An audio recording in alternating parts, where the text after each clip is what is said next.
Hello, and welcome to ELI University.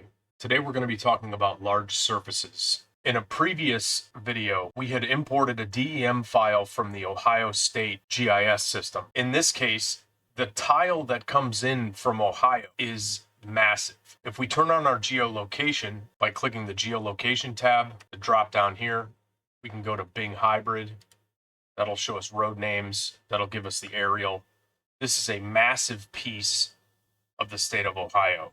Chances are you're not going to need this much space on your surface. This video is going to show you how to tighten up your surface, how to clean it up, and how to make your file run better, because right now this file is going to run terribly slow. So let me go and turn off the Bing Hybrid. I'm going to go to the drop down arrow. I'm going to click Map Off. We already have our surface in here. If you don't know how to bring in a DEM, a tin, one of the previous videos, we'll show you how to do that. For this video, we're going to show how to tighten up this surface because there's no need to show this many contours. Normally, a boundary is a good way to tighten up a surface, but in this case, there is so much information in the surface file that's being loaded that your file is going to slow down.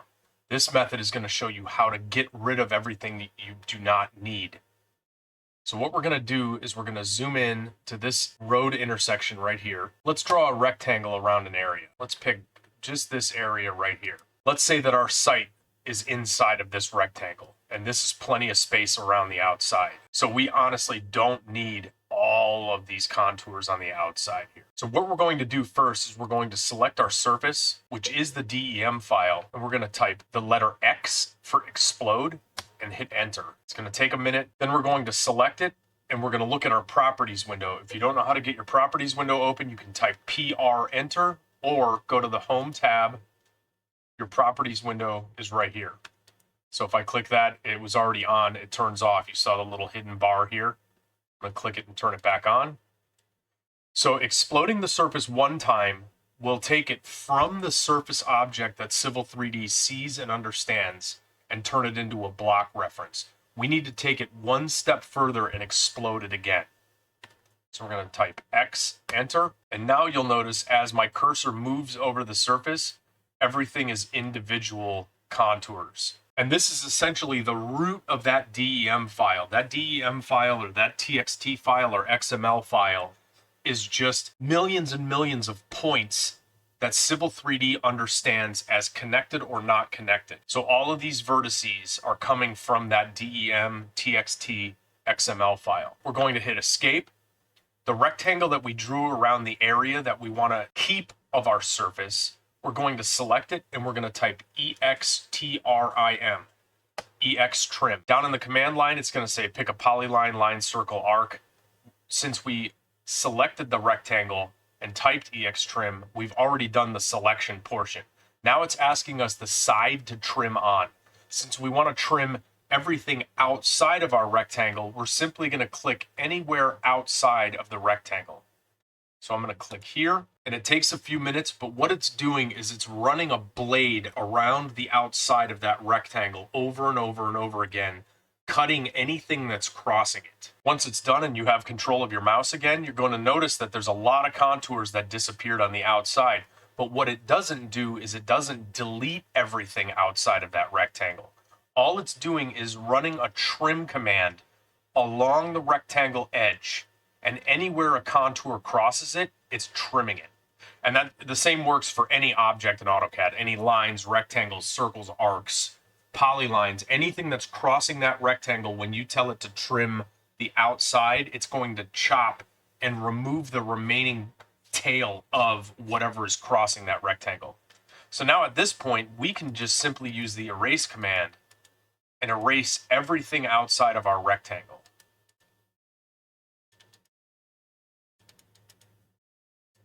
You don't have to be exact. Most of it is connected. Sometimes there's little pieces that are a little bit harder to grab. It's not super important to get all of these little pieces because the whole idea is that we are removing an enormous portion of that surface so we can focus in on our area that we care about and also reduce the size of the surface so CAD runs quicker. This is literally just for speeding up your experience in CAD.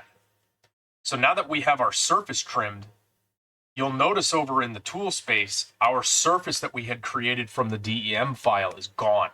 And that's because we've exploded that surface to a block and then exploded that block to lines. So what we want to do is we want to go back to tool space, right click surfaces, create surface. I'm going to do the same thing that we did in the existing surface tutorial video.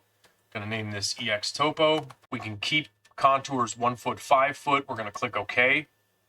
We're going to expand EX Topo. We're going to expand definition. Instead of using the DEM file, like we did when we built the surface initially, using the TXT file, we are going to go to the definition tab and the contours. We're going to right click contours. We're going to click add. It's going to ask us for a description. We can name it maybe the name of the text file that they came from. We can just name it DEM. We can just name it EX Topo. This is just to keep track of things that you might be adding to this surface. If you were to need to roll back or remove certain portions of the surface, adding the description is how you know which piece is what. If you add a bunch of points, if you add your own break lines, you can name a stack of break lines. And then if it turns out you don't need them anymore, you can remove them. For an existing surface, this isn't as important. We'll get more into that when we start building proposed surfaces. But for right now, I'm going to add a description. It's going to be EX Topo. We can leave the weeding factors and the supplementing factors as the default values. We can leave all of these boxes checked. We're going to click OK.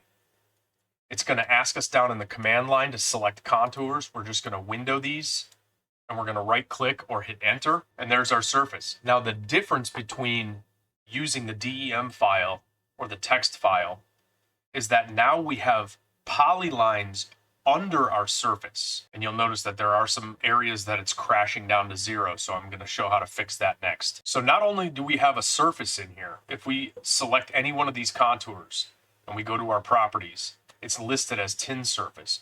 But if we were to window select, you'll also notice that there's the contour underneath it, or the polyline from the DEM file. So now it's telling us that we have two things selected, all two.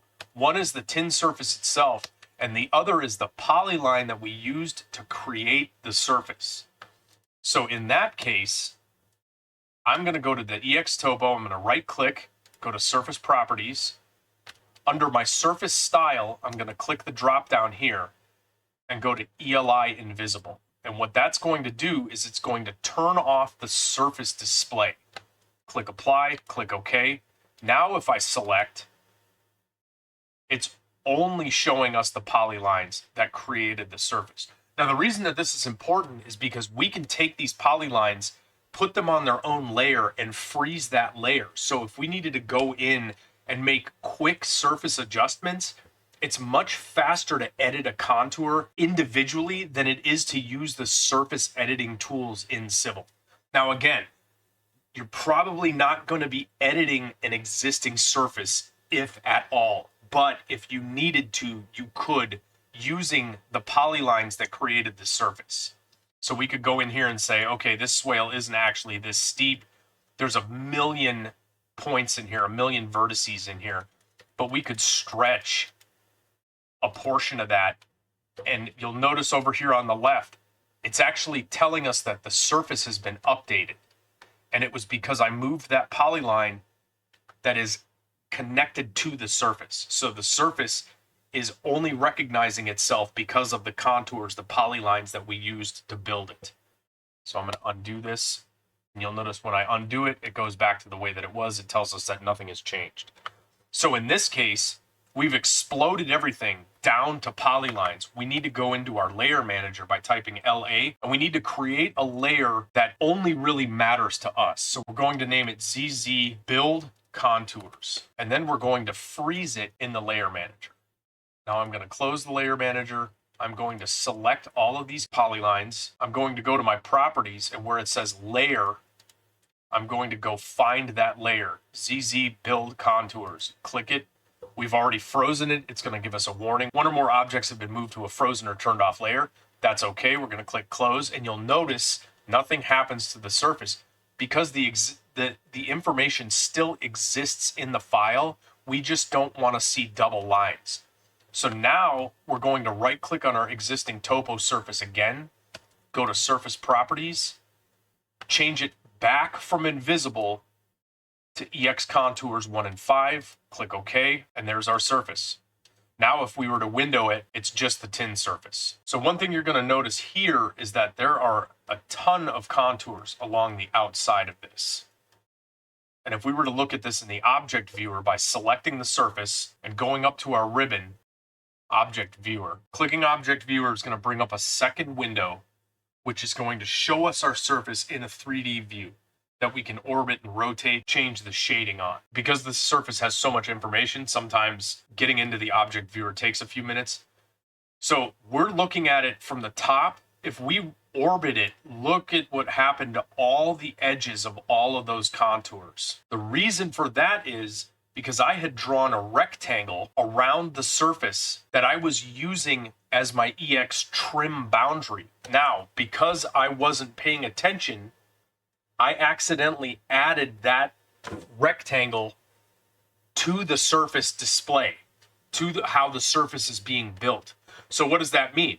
That rectangle, it's 0 elevation. There's no elevation to that rectangle.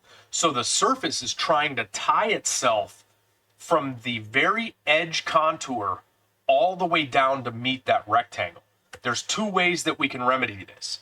One, we can just delete the rectangle and rebuild the surface. Most cases that'll work just fine. But there will be cases where you have spikes, huge peaks, huge valleys in your surface. Say right in the middle of the surface because there's a bad point in here. It's going from elevation 300 down to elevation 0, in which case you would just see this cascading hundreds and hundreds of contours going down to 0. If that's the case, I'm going to show you a quick way to remedy that. We're going to go back to tool space. We're going to right click on EX Topo. We're going to click surface properties.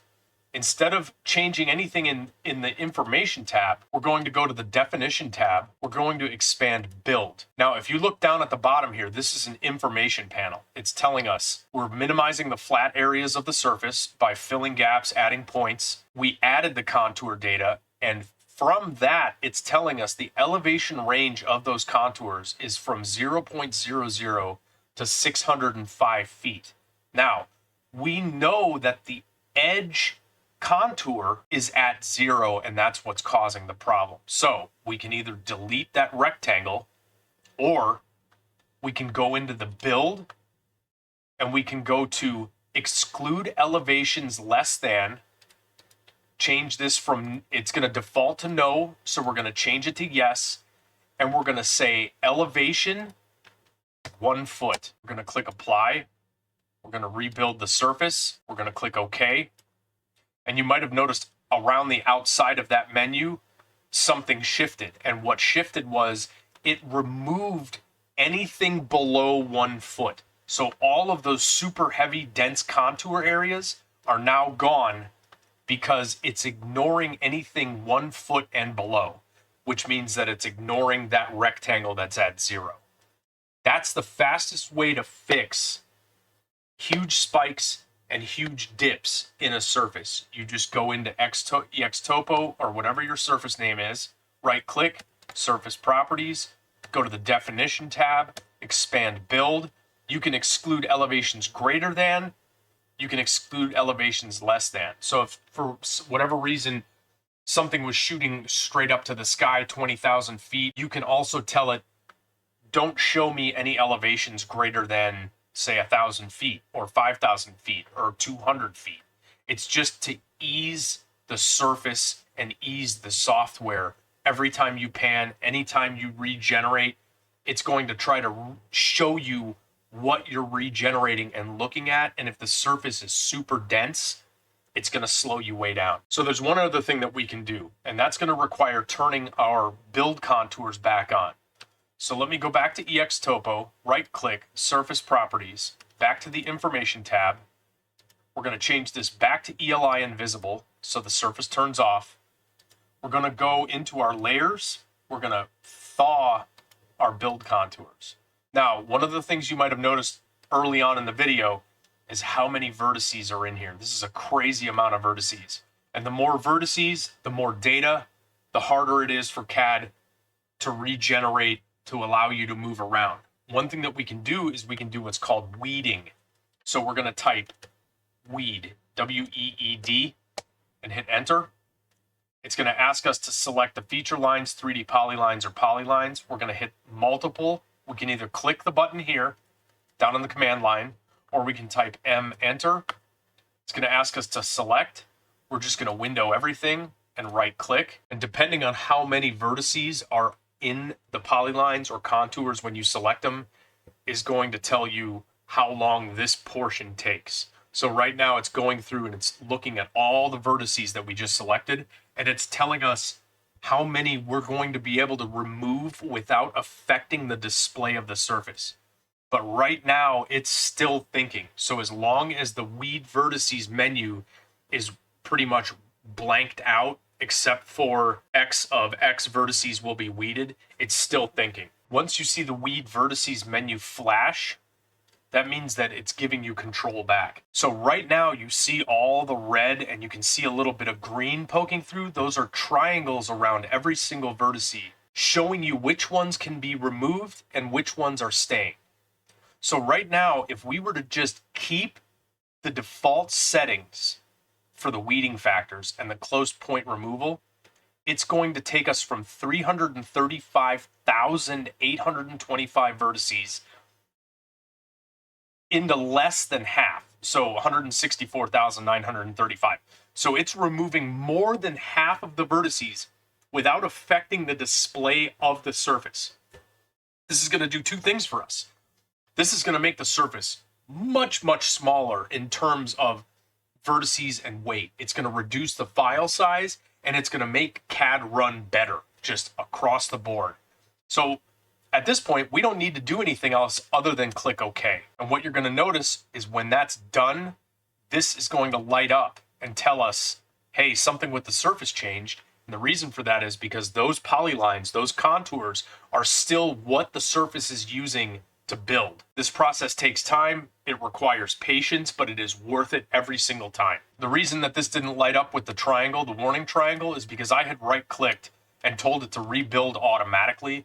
If I were to do the weed vertices without this checked, it would have lit up and told us, hey, you've got a warning, you need to rebuild your surface. But because that's checked, we don't have to worry about that step. So now, if we were to select these contours, these polylines, there are still a ton of vertices, but there are less than half of what there were originally. So now we can lay freeze our build contours. We can right click EX Topo. We can go to our surface properties. We can change this back to EX Contours 1 and 5, click apply, click OK. And now we have our trimmed surface from the Ohio State tile, and we've cut the information in half without changing the display of any of it. Now, if you were to go into the weed vertices menu and start changing those numbers, it will absolutely change the display of the surface. So you need to be careful. 9 times out of 10, maybe 99 times out of 100, you don't need to touch those default numbers because CAD knows those are good numbers to reduce vertices to maintain the display of the surface. So that's it. There's our nice and clean surface. I'll see everybody in the next one.